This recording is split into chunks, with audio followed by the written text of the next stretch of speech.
everyone, in front of me I've got Samsung Galaxy A53 and let me share with you how to set the date and time on this device.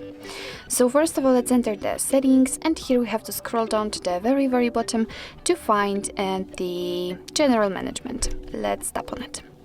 And as you can see on the third position we've got date and time, so simply tap, and your device probably and my device are using the automatic date, time and time zone, so they are network provided, and in order to set them manually we have to turn off both of those options.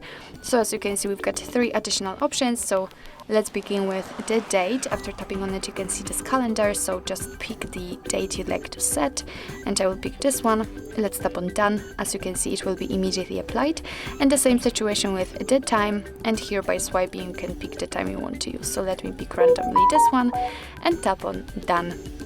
And as you can see it will be immediately applied to the status bar. The same situation with the time zone, just tap on it, tap on the region, and as you can see here you've got the full list of all available ones. So all you have to do is to simply find the one you'd like to set and tap on it. So I will pick randomly this one. Okay, it can be Israel. I don't want the software update. Okay, we can go back. As you can see it has been also immediately applied, but of course be aware that after changing the time zone, the time will also change according to it. What's more, we can customize the time format. Right now we are using 12-hour format, so if you'd like to use 24-hour one, just tap on the switcher here. And as you can see it will be also immediately applied. So basically this is it. This is how to change date and time manually, and you can of course get back to all previous settings.